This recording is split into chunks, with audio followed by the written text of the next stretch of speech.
నమో వెంకటేశాయ. గురుర్బ్రహ్మా గురుర్విష్ణు గురుర్దేవో మహేశ్వరః గురుః సాక్షాత్ పరం బ్రహ్మ తస్మై శ్రీ గురవే నమః. జటిలం చీరవసనం దండకారణ్యవాసినం మునివేషధరం ధ్యాయేత్ అరణ్యేకాండ ఉత్తమే. శ్రీరామచంద్ర పరబ్రహ్మణే నమః. అథ శ్రీమద్ రామాయణే ఆదికావ్యే అరణ్యకాండే ఏకోనసప్తతితమః సర్గః. లక్ష్మణేనైవ ముక్తస్తు రామः సౌమిత్రిమబ్రవీత్ మాస్మత్రాసం కృధా వీర నహిత్వా దృగ్విషీదతి. రామచంద్రమూర్తి మాట్లాడుతున్నటువంటి మాటలు. కబంధుని యొక్క ఆ వనం దగ్గరికి వచ్చారు. కబంధుడు రామలక్ష్మణులను చూచిన వెంటనే వారి చుట్టూ తన చేతులతోటి ఏదో గోడగట్టినట్టుగా బంధించేశాడు. బంధించేసి ఇక రామలక్ష్మణుల్ని అలాగ తన బాహుబలతోటి లాగుతూ ఉన్నాడు దగ్గరకి. కబంధుని యొక్క వికారమైనటువంటి పెద్దదైనటువంటి ఆ రూపాన్ని చూచిన రామలక్ష్మణులు ఏం జరుగుతున్నది అని చెప్పి వాళ్ళు కలవరపడుతూ ఉన్నారు. అందులో ముఖ్యంగా లక్ష్మణస్వామి మరింతగా కలవరపడుతూ, అన్నయ్య, మనం ఊహించినటువంటి ఆపద మనకు వచ్చినది. ఈ కబంధుడు చూస్తుంటే సామాన్యుడిలా లేడు. ఇతడి యొక్క బాహువుల నుండి తప్పించుకునే మార్గం నాకైతే ఏమీ కనిపించడం లేదు. అయితే నీవు వీరుడవు పరాక్రమవంతుడివి కావున నీవు ఈ కబంధుడి యొక్క బాహువుల నుండి తప్పించుకుని ఇక్కడి నుంచి వెళ్ళిపో. నన్ను ఈ కబంధుడికి బలిగా విడిచిపెట్టేసి నీవు వెళ్ళి సీతాదేవిని రక్షించుకో అని అంటున్నాడు. అంటే నేను ఈ కబంధుడి నుండి విడిపించుకోలేను, నీకు ఆ శక్తి ఉంది కాబట్టి నువ్వు విడిపించుకుని వెళ్ళిపో. నన్ను విడిపించడం కోసమని నువ్వు కూడా ఇక్కడ ఉన్నావు అంటే నువ్వు కూడా ఇతని దగ్గర ఇరుక్కుపోతావు. తద్వారా ఇద్దరము కూడా అంతమొందుతాము. అప్పుడు ఇంకా సీతాదేవిని రక్షించేవారు ఎవరు ఉండరు. కావున నన్ను ఈ రాక్షసుడికి విడిచిపెట్టేసి నీవు తప్పించుకుని ఇక్కడి నుంచి పరిగెత్తి వెళ్ళిపో అన్నయ్య అని లక్ష్మణుడు చెబుతూ ఇంకా అన్నాడు, నీవు సీతాదేవిని దక్కించుకోవాలి. ఆ తర్వాత నువ్వు అయోధ్యానగరానికి వెళ్ళి సీతాదేవితో కలిసి సింహాసనం మీద కూర్చుని అయోధ్యానగరాన్ని, దేశాన్ని పరిపాలించాలి. ఆ సందర్భంలో నన్ను తలుచుకో చాలన్నయ్య, నువ్వు అలా తలుచుకుంటేనే నా జన్మ ధన్యమైనట్లు అని లక్ష్మణుడు ఇంకా నిస్సహాయ స్థితిలో ఉన్నటువంటి వాడిలాగా రాముడితో మాట్లాడుతూ రాముడికి జాగ్రత్తలు చెబుతూ రాముడిని తప్పించుకుని వెళ్ళిపోమని చెప్పి చెబుతూ ఉన్నాడు. వెంటనే రామచంద్రమూర్తి మాట్లాడుతున్నాడు. లక్ష్మణేన ఏవం ముక్తః. లక్ష్మణుడు కలవరపడుతూ ఈ విధంగా చెప్పేటప్పటికీ ఇక రామచంద్రుడు సౌమిత్రిమబ్రవీత్. లక్ష్మణుడితో ఇలా అంటున్నాడు, త్రాసం మాస్మకృతాః వీరా, వీరుడమైనటువంటి ఓ లక్ష్మణ, ఈ విధంగా నువ్వు భయపడకూడదయ్యా. నీలాంటి వాడు భయపడరు. త్వాదృక్ న విషీదతి. నీలాంటి వీరపుత్రులు, పరాక్రమవంతులైనటువంటి నీలాంటి వారు ఈ విధంగా ఆపద సమయంలో ఇలా భయపడకూడదు. అది నీ తత్వము కాదు, నీ లక్షణము కాదు. మరి ఎందుకని అంతగా నువ్వు కలవరపడుతూ ఉన్నావు అని చెప్పి అంటూ, ఏతస్మిన్నంతరే క్రూరః భ్రాతరౌ రామలక్ష్మణౌ పప్రచ్ఛఘన నిర్ఘోషః కబంధో దానవోత్తమః. ఇంకా లక్ష్మణుడు భయపడటము, రాముడిని తనను విడిచిపెట్టి వెళ్ళిపోమని చెప్పి రాముడితో చెప్పటము, ఇదంతా కూడా లక్ష్మణుడి యొక్క స్వభావం కాదు.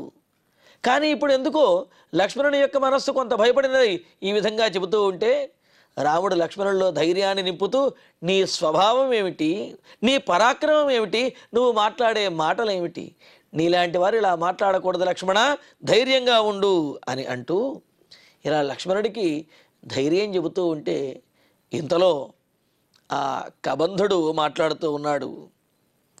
ఏతస్మిన్నంతరే, రాముడు లక్ష్మణుడితోటి మాట్లాడుతున్న ఆ సమయంలోనే క్రూరః ఘన నిర్ఘోషః కబంధః, క్రూరమైనటువంటి వాడు, రాక్షసులలోనే వింతగాను విచిత్రంగా ఉన్నటువంటి వాడు, మేఘము వంటి ధ్వనితోటి ఆ అడవంతా కూడా ప్రతిధ్వనించే విధంగా శబ్దం చేస్తున్నటువంటి వాడైన ఆ కబంధుడు భ్రాతరౌ రామలక్ష్మణౌ పప్రచ్ఛ, ఆనందములైనటువంటి ఆ రామలక్ష్మణుల్ని ఈ విధంగా కబంధుడు అడుగుతూ ఉన్నాడు. కౌయువాం వృషభస్కంధౌ మహాఖడ్గధనుర్ధరౌ ఘోరం దేశమిమం ప్రాప్తౌ మమ భక్షావుపస్థితౌ. వృషస్కంధౌ మదించినటువంటి ఒక చక్కని వృషభము యొక్క మూపు వలె ఉన్నటువంటి భుజస్కంధములు కలిగిన వారు, అంటే గొప్ప భుజబల పరాక్రమం కలిగినటువంటి వారు. మహాఖడ్గధనుర్ధరౌ గొప్ప ఖడ్గమును ధనుస్సును కూడా ధరించినటువంటి వారు అని. ఇక్కడ ఖడ్గము గొప్పది, ఆ ఖడ్గమును ధరించినటువంటి వీరి యొక్క ఒడుపు కూడా చాలా గొప్పగా ఉన్నది. కావున ఆ పట్టుకునే తీరును చూస్తేనే చాలు వాళ్ళు మహాయోధులా లేకపోతే అలంకారం కోసం పట్టుకున్నారా అనే విషయం తెలిసిపోతుంది. మరి రామలక్ష్మణులు ఆ ధనుర్బాణమును ధరించినటువంటి తీరు, ఆ ఖడ్గమును పట్టుకున్న తీరు చూచినటువంటి కబంధుడు అంటున్నాడు, మహాఖడ్గధరౌ గొప్ప ఖడ్గమును, పెద్ద పెద్ద ఖడ్గములను ధరించినటువంటి వారు, ధనుర్ధారులు అయినటువంటి మీరు ఈ ఘోరమైనటువంటి ప్రమాదకరమైనటువంటి ఈ ప్రదేశానికి వచ్చారు. ఎందుకు వచ్చారో తెలుసా? మమ భక్షౌ ఉపస్థితౌ నాకు ఆహారం అవ్వటానికే మీరు ఈ ప్రాంతానికి వచ్చారు, ఇంకో ప్రయోజనం ఏమీ లేదు. ఇది నాకు ప్రయోజనం చేకూర్చేటటువంటిది. యువాం కౌ ఇలా నాకు ఆహారం అవ్వటానికి మీకు రోజులు మూడి నా దగ్గరికి వచ్చినటువంటి వారైనా మీరెవరు? పైగా ఖడ్గములు ధనుస్సులు పట్టుకున్నటువంటి వారు మీరు అని చెప్పి అంటూ అడుగుతుంటే, వదతం కార్యమిహవాం కిమర్థం చాగతౌ యువాం ఇమం దేశమనుప్రాప్తౌ క్షుధార్తస్యేహ తిష్టతః. ఈ అరణ్యంలో వాం కార్యం వదతం, ఈ అరణ్యంలో మీకు అసలు పనేంటయ్యా? వదతం చెప్పండి అని అంటున్నాడు. ఇరువురిని కూడా చెప్పండి, పని ఏ పని మీద ఇక్కడికి వచ్చారు? యువాం ఆగతౌ పైగా ఏదో వెతుక్కుంటూ మరీ నా దగ్గరికి వచ్చారు. ఈ అడవిలోకి దారి తప్పి వచ్చారని నేను అనుకోవటం లేదు, వెతుక్కుంటూ మరి ఈ అడవిలోకి వచ్చారు. ఇంతటి ప్రమాదకరమైనటువంటి ఘోరమైనటువంటి అడవిలో మీకేం పని ఉన్నది? ఇహ తిష్టతః మమ క్షుధార్తస్య, ఇక్కడే నివాసం ఉంటున్నటువంటి వాడినైనా ఎంతో ఆకలితో ఉన్నటువంటి నాకు కడుపు నింపడానికి వచ్చినట్లుగా, నాకు ఆహారం అవ్వడానికి వచ్చినట్లుగా మీరు ఇక్కడికి వచ్చారు. అసలు మీరు ఎవరు? ఎందుకని వనానికి ఇక్కడికి వచ్చారో తెలియచేయండి. అంతేకాదు, అంటే ఇక్కడికి వచ్చినటువంటి మీరు నాకు ఆహారం అవడం తప్ప మీరు చేయగలిగింది ఏమీ లేదు. అసలు ఈ వనానికి వచ్చినటువంటి వారు కానీ ఎవరైనా ఉంటే వారు నాకు ఆహారం అయిపోతారు. అటువంటిది ఈ వనంలో ఇంకేం సాధించాలని చెప్పి మీరు వచ్చారు, నాకు ఆహారం అవడం తప్ప అని అంటుంటే, సబాణచాపఖడ్గౌచ తీక్ష్ణ శృంగా వివర్షభౌ మమాస్యమను సంప్రాప్తౌ దుర్లభం జీవితం పునః. పైగా మీరు ఏదో సాధించేవారిలాగా ఖడ్గములు అదేవిధంగా ధనుర్బాణాలు ధరించి వచ్చారు. ఇలాగ ధనుర్బాణాలు ధరించి ఖడ్గములు ధరించినటువంటి వారైనా, అంతేకాదు ఎంతో గొప్పగా మంచి బాహుబల పరాక్రమం కలిగినటువంటి వారైనా, అలాగే తీక్ష్ణ శృంగౌ వృషభావివ వాడి అయినటువంటి కొమ్ములు కలిగినటువంటి బాగా మదించినటువంటి వృషభముల వలె ఉన్నటువంటి మీరు ఇక్కడికి వచ్చారంటే, వీరు వృషభముల వలె ఉంటే వారి చేతిలో ఉన్నటువంటి ఖడ్గములు అదేవిధంగా ఆ ధనుస్సులు కొమ్ముల్లాగా కనిపిస్తున్నాయి అన్నమాట. అలాగా వాడి అయిన కొమ్ములు కలిగినటువంటి శృంగములు కలిగినటువంటి మదించినటువంటి వృషభములలాగా మీరు ఇక్కడికి వచ్చారు. అయితే మీరు ఏం సాధించడానికో ఏ కార్యం మీద వచ్చారో నాకు తెలియదు, కానీ జరగబోయేది నేను చెబుతున్నాను వినండి. మీకు అంతకాలము సమీపించి, అంటే మీ జీవితాంతం అనేది సమీపించడం ద్వారా ప్రాణములు కోల్పోయినటువంటి పరిస్థితి ఆ కాలము దాపురించడం వలన మీరు ఇక్కడికి వచ్చారు. అంతకంటే అంటే నాకు ఆహారం అవ్వడం తప్ప మీరు ఈ వనంలో మీరు చేయగలిగింది, సాధించగలిగింది ఇంకేమీ లేనే లేదు. మమ ఆస్యం అనుప్రాప్తౌ, మీరు నా నోటి దగ్గరికి వచ్చారు. నోటి దగ్గరికి వచ్చిన ఆహారాన్ని నేను విడిచిపెడతానా? దూరంగా ఉన్నటువంటి ఆహారాన్నే నా చేతులతోటి పట్టి లాగి నా నోట్లోకి వేసుకుని భక్షించేస్తాను. అటువంటిది మీరు నా నోటి దగ్గరికే వచ్చారు, అటువంటిప్పుడు నేను మిమ్మల్ని విడిచిపెడతానా? దుర్లభం, మీ జీవితం ఇంకా లేనట్లే, మీరు ఇంకా మరణించినట్లుగానే భావించుకోండి, మిమ్మల్ని నేను భక్షించేస్తాను అని అంటూ తస్య తద్వచనం శ్రుత్వా కబంధస్య దురాత్మనః ఉవాచ లక్ష్మణం రామః ముఖేన పరిశుష్యత.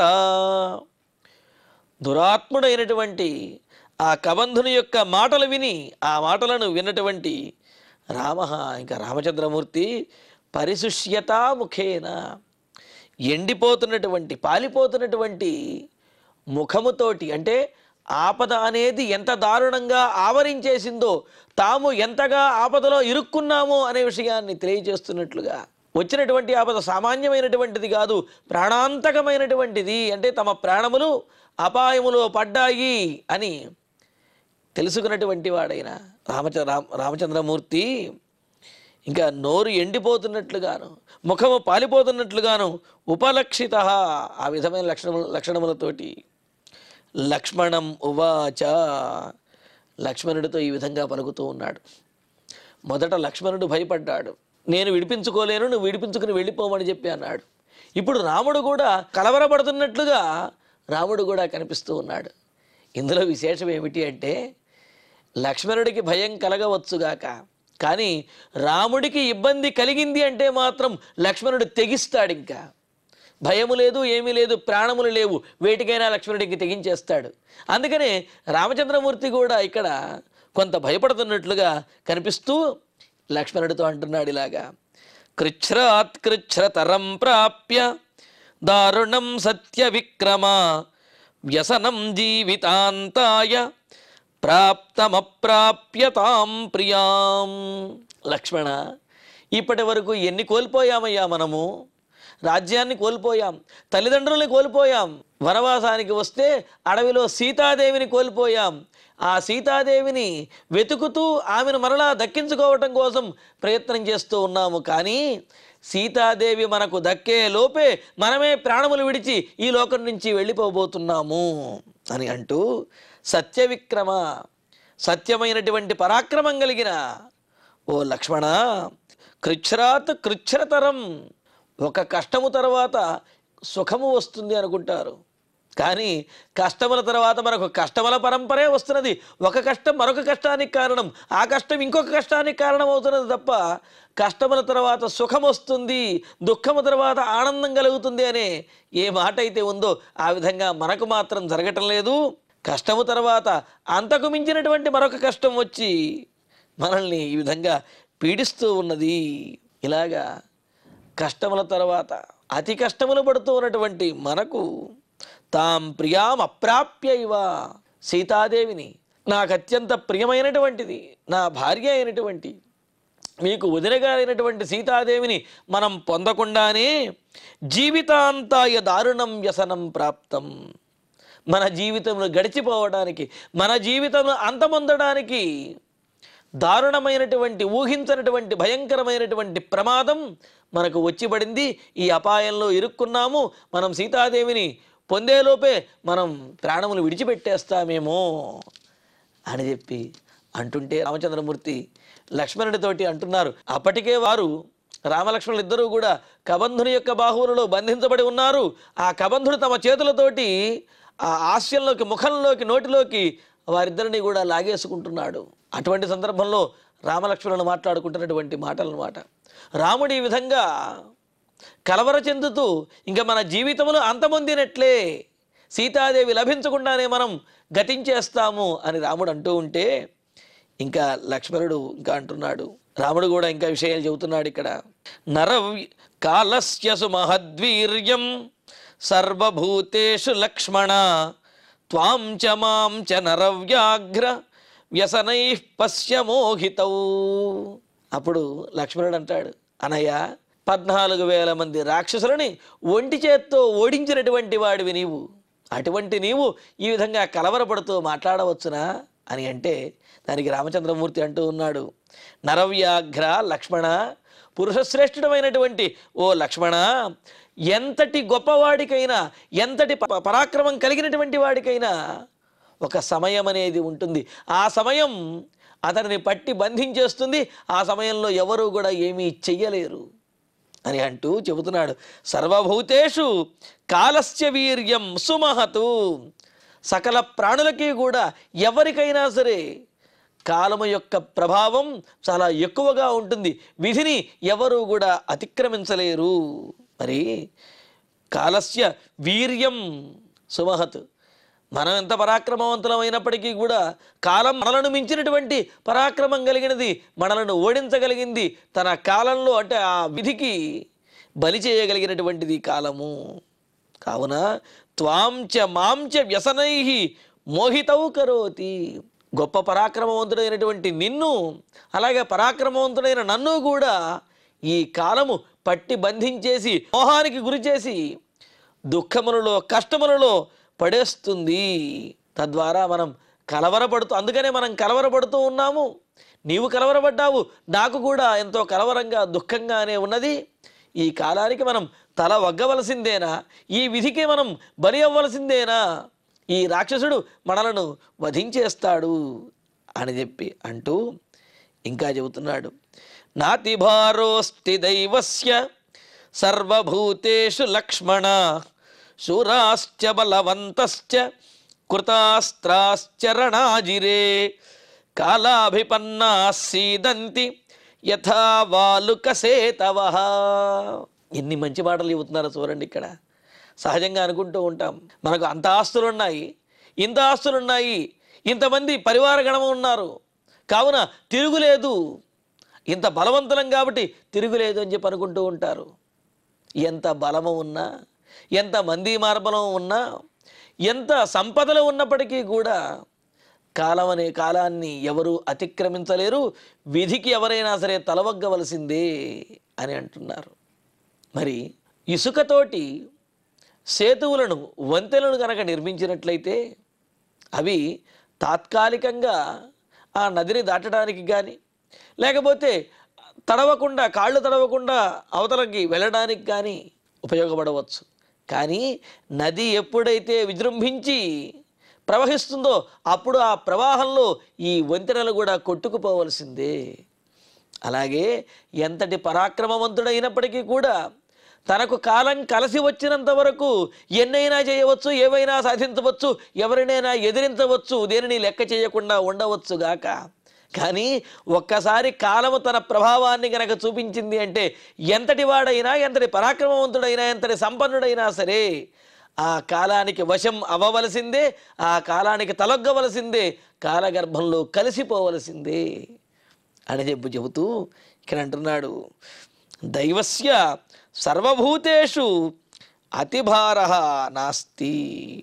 దైవానికి, ఈ విధికి సమస్తమైనటువంటి ప్రాణుల యందు కూడా తన ప్రభావాన్ని చూపించడంలో పెద్దగా శ్రమపడవలసినటువంటి, ఆయాసపడవలసినటువంటి అవసరం లేదు. ఎందుకంటే కాలము, దైవము, విధి ఇవి ఏ ప్రాణినైనా సరే అలవోకగా, సునాయాసంగా తమకు వశం చేసుకోగలవు. కావున దైవానికి పరిస్థితులు మార్చే విషయంలో కానీ, లేకపోతే వశపరుచుకునే విషయంలో కానీ పెద్దగా ప్రయాసమీ అవసరం లేదు. ఎందుకంటే ఉదాహరణకు మనం చూస్తూనే ఉన్నాం, ఎంతో గొప్ప పరాక్రమవంతులు, మహారథులుగా, అతిరథులుగా పేరుగాంచినటువంటి వారు కూడా యుద్ధంలో పరాజయం పాలవుతున్నారు అని అంటే వాళ్ళు పరాక్రమవంతులు కాదా? వాళ్ళకు యుద్ధం రాదా? పోనీ అవతల వాళ్ళు ఏమైనా వీరిని మించినటువంటి వారా అని అంటే అక్కడ కారణం కాలమే కారణమవుతుంది. దైవం అనుకూలించినప్పుడు, విధి వక్రించినప్పుడు అవసరానికి తెలిసినటువంటి విద్యలు కూడా అనుకూలించవు, సంపాదించినటువంటి సంపద కూడా దేనికి ఉపయోగపడదన్నమాట. అందుకనే కాలవశమైపోయి గొప్ప గొప్ప వీరులు కూడా యుద్ధాల్లో మరణాలను పొందుతూ ఉన్నారు.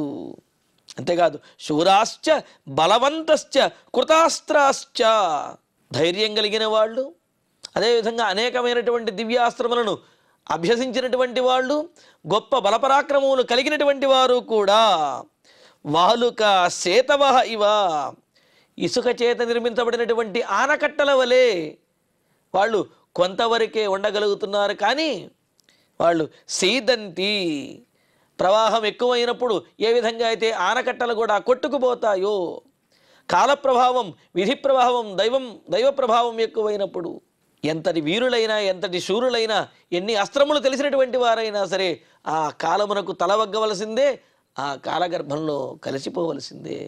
మనకిప్పుడు మనం ఎన్ని దివ్యాస్త్రాలు అభ్యసించినటువంటి వారిమైనా ఇప్పుడు మనకు కాలం సవ్యంగా లేదు, విధి మనకు అనుకూలంగా లేదు. అందుకనే ఈ రాక్షసుని చేతిలో పడి మనం అంతమందే పరిస్థితి వచ్చింది అని రామచంద్రమూర్తి చెబుతూ ఉన్నాడు. చెబుతూ ఇతి బ్రువాణో దృఢ సత్య విక్రమ మహాయశాదాశరథి ప్రతాపవాన్ అవేక్ష్య సౌమిత్రిముదగ్ర పౌరుషం స్థిరాం తదా స్వాం మతిమాత్మనాకరోతు. ఇంకా రామచంద్రమూర్తి లక్ష్మణుడితోటి ఈ విధంగా పలికి, అంటే ఎంతటి పరాక్రమవంతులైనా కాలమునకు తలవగ్గవలసిందే, ఎంతటి పరాక్రమవంతులకైనా సరే దుఃఖములు కష్టములు తప్పవు, కొన్ని సందర్భాల్లో లొంగిపోవలసి వస్తుంది అని ఇలాగా మాట్లాడుతూ ఉంటే లక్ష్మణుడికి ఒకంత పౌరుషము కలుగుతుంది, మరొకంత రాముడికి కూడా ఇటువంటి ఆపద వచ్చింది అని బాధ కలుగుతూ ఉన్నది. అయితే లక్ష్మణుడు మాత్రం మొదటి నుండి, అంటే రాక్షసుడు పట్టుకోక ముందు నుంచి కూడా దుశ్శకునములు కనిపిస్తున్నాయి, మనకేదో ఆపద వస్తుంది, ముఖ్యంగా నాకు ఆపద వస్తుంది అనే భావనలో ఉండటంతో లక్ష్మణుడు ఇంకా ఏం చేయాలో పాలుపోక రాముని యొక్క స్థితిని చూస్తూ అతడు ఇంకాస్త బాధపడుతూ ఉంటే అది చూచినటువంటి రామచంద్రమూర్తి తనకు తానే సమాధానం చెప్పుకుని తనను తాను సంభాళించుకుని అంటారు కదా, అలాగా తనను తాను అదుపు చేసుకుంటూ స్థిరమైనటువంటి బుద్ధి అలాగే ధైర్యమును కూడా పొందినటువంటి వారే, ధైర్యమును తెచ్చుకున్నటువంటి వాడై లక్ష్మణునితోటి మాట్లాడుతూ ఉన్నాడు. దృఢ సత్య విక్రమ, దృఢమైనటువంటి సత్యమైనటువంటి పరాక్రమం కలిగిన మహాయశాహ, గొప్ప కీర్తిమంతుడైనటువంటి ప్రతాపవంతుడైనటువంటి దశరథ కుమారుడైనటువంటి ఆ రామచంద్రుడు ఇతి బ్రువాణ, ఈ విధంగా లక్ష్మణుడితోటి మాట్లాడుతూ ఉదగ్ర పౌరుషం సౌమిత్రిం లక్ష్మణం అవేక్ష్య, ఇంకా అన్నగారికి ఆపద వచ్చేటప్పటికి పౌరుషంతో ఊగిపోతున్నటువంటి వాడు, అదేవిధంగా అన్నగారి ఆపదను చూచి బాధపడుతున్నటువంటి వాడైన ఆ లక్ష్మణుడిని చూచినటువంటి రామచంద్రమూర్తి స్వామ్మతిం ఆత్మనా స్థిరాం అకరోత్, తన బుద్ధిని తనంతట తానుగానే స్థిరపరుచుకొని ధైర్యాన్ని తెచ్చుకొని ఇంకా పరాక్రమాన్ని చూపించాలి తప్ప ఇప్పుడు మనం వెనుకడుగు వేయకూడదు, దీనమైనటువంటి స్థితిని పొందకూడదు అని చెప్పి అనుకుంటూ లక్ష్మణునికి ధైర్యం చెబుతూ, అలాగే మరి రాముడి యొక్క ఈ మాటలు విని లక్ష్మణుడు కూడా పౌరుషంతో ఊగిపోతున్నాడు. ఇంకా అలా ఉన్నటువంటి లక్ష్మణుడితోటి రామచంద్రమూర్తి ఇక తాను ధైర్యాన్ని తెచ్చుకున్నవాడై లక్ష్మణుడితోటి మాట్లాడుతున్నాడు. అంతేకాదు ఇంకా ఇప్పుడు ప్రతాపాన్ని చూపించవలసినటువంటి సమయము అని ఇంతకుముందు కూడా అనుకున్నాం. ఆపద వచ్చే వరకు ఆపదకు భయపడాలి, ఆపద నుంచి తప్పించుకునేటువంటి ప్రయత్నం అనేది చెయ్యాలి. కానీ ఒక్కసారి ఆపదలో కనుక ఇరుక్కున్నాము అని అంటే ఇంకా భయపడటం అనవసరం. ఎందుకంటే భయపడినా భయపడకపోయినా ఈ ఆపద కబళించి వేస్తుంది, అపాయము అంతం చేసేస్తుంది. అందువలన ఆపద పూర్తిగా మీదకి వచ్చేసిన తర్వాత ఆ ఆపద నుండి తప్పించుకునే ప్రయత్నం, ఆ ఆపదను ఎదుర్కొనే ప్రయత్నమే చేయాలి తప్ప ఇక దీనంగా బాధపడుతూ కూర్చుంటే, కంగారు పడుతూ ఉంటే ప్రయోజనమేమీ లేదు. అందుకనే రామచంద్రమూర్తి ఇంకా ధైర్యం తెచ్చుకున్నటువంటి వాడై లక్ష్మణుని చూస్తూ ఇక మనం ప్రతాపాన్ని చూపించాలి అన్నట్లుగా మాట్లాడుతూ ఉన్నాడు. ఇంకా ఇది విన్నటువంటి ఆ కబంధుడు ఏం చేశాడు, కబంధుడిని రామలక్ష్మణులు ఏ విధంగా వధించారు, ఈ విశేషాలని తరువాతి సర్గలో తరువాతి ప్రవచనంలో తెలుసుకుందాము. ఇక ఇప్పుడు శ్లోకాలను పారాయణ చేసుకుందాము. లక్ష్మణేనైవ ముక్తస్తు రామ సౌమిత్రిమబ్రవీత్ మాస్మత్రా సంకృధా వీర నహిత్వా దృగ్విషీదతి ఏతస్మిన్నంతరే క్రూరః భ్రాతరౌ రామలక్ష్మణౌ పప్రచ్ఛఘన నిర్ఘోషః కబంధో దానవోత్తమః కౌయువాం వృషభస్కంధౌ మహాఖడ్గధనుర్ధరౌ ఘోరం దేశమిమం ప్రాప్తౌ మమ భక్షావుపస్థితౌ వదతం కార్యమిహ వాం కిమర్థం చాగతౌ యువాం ఇమం దేశమనుప్రాప్తౌ క్షుధార్తస్యేహ తిష్టతః సబాణచాపఖడ్గౌ చ తీక్ష్ణశృంగవివర్షభౌ మమాస్య మను సంప్రాప్తౌ దుర్లభం జీవితం పునః తస్య తద్వచనం శ్రుత్వా కబంధస్య దురాత్మనః ఉవాచ లక్ష్మణం రామః ముఖేన పరిశుష్యత కృచ్ఛ్రాత్ కృచ్ఛ్రతరం ప్రాప్య దారుణం సత్యవిక్రమ వ్యసనం జీవితాంతాయ ప్రాప్తమప్రాప్యతాం ప్రియాం కాలస్య సుమహద్వీర్యం సర్వభూతేషు లక్ష్మణ త్వాం చ మాం చ నరవ్యాఘ్ర వ్యసనైః పశ్య మోహితౌ నాతిభారోస్తి దైవస్య సర్వభూతేషు లక్ష్మణ శూరాశ్చ బలవంతశ్చ కృతాస్త్రాశ్చ రణాజిరే కాలాభిపన్నాః సీదంతి యథా వాలుకసేతవః ఇతి బ్రువాణో దృఢసత్యవిక్రమః మహాయశాదాశరథిః ప్రతాపవాన్ అవేక్ష్య సౌమిత్రిముదగ్రపౌరుషం స్థిరాన్ తదా స్వాం మతిమాత్మనా కరోతు. ఇత్యార్షే శ్రీమద్ రామాయణే ఆదికావ్యే అరణ్యకాండే 59తమః సర్గః. ఇక ఇప్పుడు క్షమాప్రార్థన మంగళాంతంగా ఈనాటి ప్రవచన పారాయణ కార్యక్రమాన్ని పరిపూర్ణం చేసుకుందాం. యదక్షరపదభ్రష్టం మాత్రాహీనం తు యద్భవేత్ తత్సర్వం క్షమ్యతాం దేవ నారాయణ నమోస్తుతే.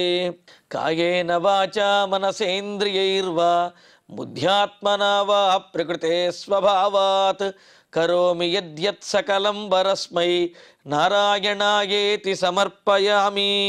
శ్రియః కాంతాయ కళ్యాణ నిధయే నిధయేర్ధినాం శ్రీవేంకట నివాసాయ శ్రీనివాసాయ మంగళం.